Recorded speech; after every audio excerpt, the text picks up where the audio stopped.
Karena begitu besar kasih Allah akan dunia ini. Tuhan peduli banget sama dunia. Dari hari penciptaan, dia pikirin segala sesuatu. Ya, misalnya kayak bumi kita. Tuhan udah ada ciptakan penerangan, matahari dan bulan.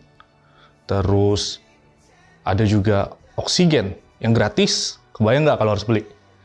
Habis itu tumbuh-tumbuhan. Oke? Zaman dulu belum ada pabrik, belum ada mobil. Tapi Tuhan udah pikirin dari fotosintesis itu bisa untuk menetralisirkan udara. Kayak gitu loh. Jadi Tuhan benar-benar care sama dunia kita. Tuhan tuh baik banget.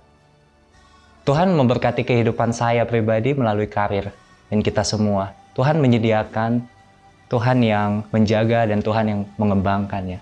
Saya pribadi dulunya tuh saya pernah meminta sama Tuhan ingin bekerja di salah satu gedung yang tinggi.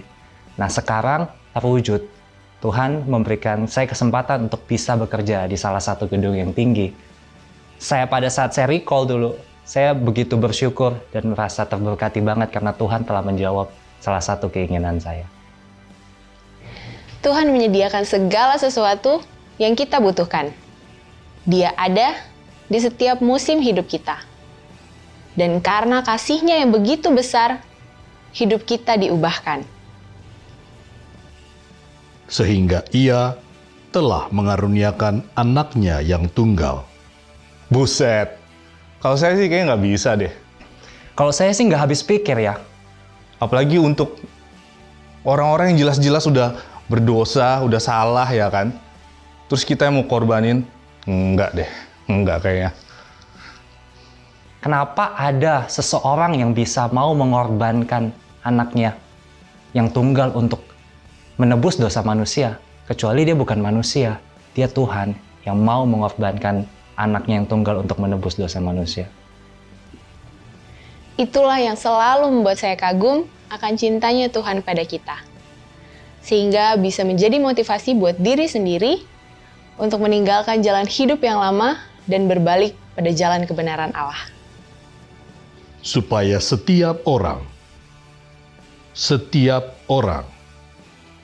Ya, jadi dari zaman Adam dan Hawa udah bikin dosa, terus lanjut zaman Nuh, banyak orang berdosa, sampai zaman sekarang banyak orang tetap buat dosa. Dan sebenarnya manusia-manusia itu harus binasa karena sesuai dengan tertulis, upah dosa adalah maut. Jadi harusnya mati dan binasa. Hidup dalam Tuhan bukan berarti semua dosa otomatis hilang.